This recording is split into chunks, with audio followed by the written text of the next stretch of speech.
श्री आदित्य देवीलाल। आदित्य जी एक आंख से इसको देखते रहना समय को प्लीज। दूसरी आंख किस पे रखनी है जी? दूसरी मेरे ऊपर रखनी है।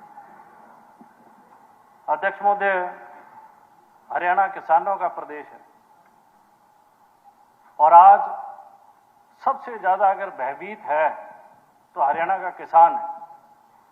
सरकार की गलत नीतियों को लेके, सरकार की गलत सिंचाई व्यवस्था को लेके सबसे ज्यादा अगर मार पड़ रही है तो किसानों को पड़ रही है।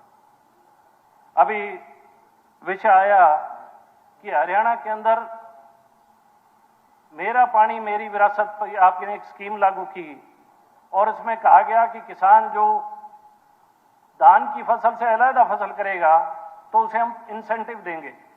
क्या कभी हमने ये सोचने का काम किया कि किसान धान की फसल क्यों कर रहा है? क्योंकि उसको सबसे ज्यादा पैसा उससे मिल रहा है। जिस फसल में ज्यादा पैसा मिलेगा स्वाभाविक है किसान वही खेती करेगा। और अगर ज्यादा पैसा मिल रहा है तो ऐसी फसलों को, जिन फसलों में पैसा आमदन ज्यादा है, पानी की ज्यादा जरूरत पड़ती है। सरकार ने 10 साल के शासनकाल में, अब तीसरी सरकार चल रही है बीजेपी, कोई एक योजना बताओ कि जिससे किसानों को पानी ज्यादा देने का काम किया हो, कोई नए स्रोत पानी के उत्पन्न किए हो और ट्यूबवेलों के कनेक्शन दिए गए तो वो भी भूजल इस्तेमाल हो रहा है। और बड़ी चिंता की बात भी है सबके लिए, आने वाले भविष्य में हमारे पूरे हरियाणा में जो जमीनी पानी है बहुत नीचे चला जाएगा।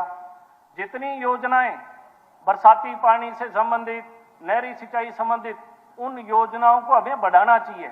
सरकार तो तुली हुई है कि दादूपुर नलवी जो नहर ओम प्रकाश चौटाला जी ने जिसको शुरुआत की थी और आगे सरकारों ने उसको और आगे बढ़ाने की परियोजना को आगे बढ़ाने के लिए काम किया।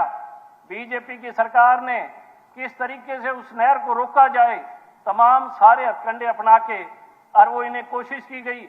और हाई कोर्ट के फैसले के बाद भी आज भी माननीय विपक्ष के सदस्यगण, कांग्रेस के सदस्यगण भी जवाब तलब कर रहे हैं सरकार से कि आप उस नहर को बंद क्यों कर रहे हो। मैंने देखा कि अभी मंत्री जी खड़े होकर बोलने लगे कि वहां के इलाके के लोगों से पूछो। हरियाणा के अंदर जो गांव देहात के लोग हैं उनकी जीविका खेती पे निर्भर है। कोई गांव का आदमी नहीं कहता कि मेरे गांव में पानी ना आए सिंचाई के लिए। हर आदमी को पानी की जरूरत है। जिनके पास जमीन नहीं है वो भी उन्हीं खेतों से जाके अपनी जीविका करते हैं, अपने बच्चों को पालने का काम करते हैं। हमारे पड़ोसी राज्य पंजाब में जब भी कोई पानी का इश्यू आता है, सारी स्टेट के उनके जितने भी पार्टी के मेंबर्स हैं खड़े होकर मता डाल लेते हैं।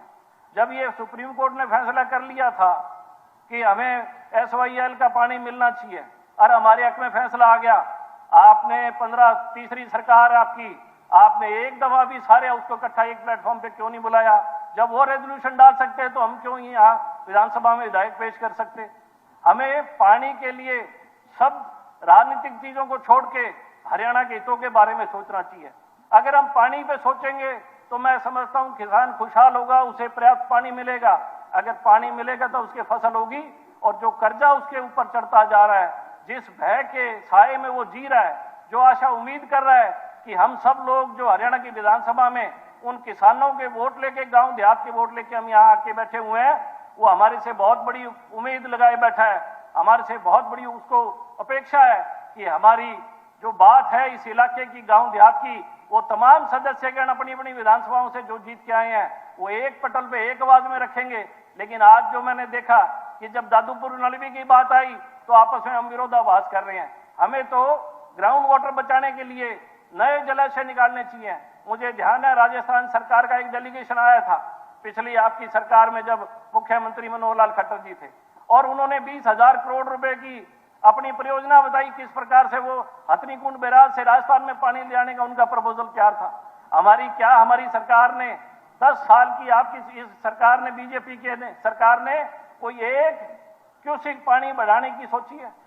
अभी जब विषय उठाया गया कर्णावली के विधायक ने कि सरसा जिला में 16 दिन पानी चला करता था, अब 8 दिन है।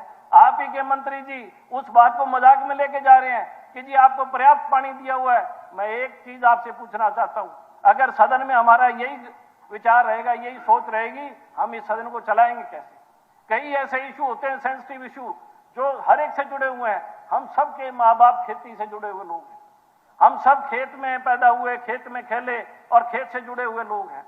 हमें कई इशू पे गंभीरता से विचार करना चाहिए और ये विचार सबको साथ लेके, और मैं आपसे कहना चाहूंगा कि SYL पे जब फैसला हो गया तो हम सब लोगों को साथ होके इस बात पे रखना चाहिए कि हमने सुप्रीम कोर्ट का जो फैसला उसे लागू कराना चाहिए।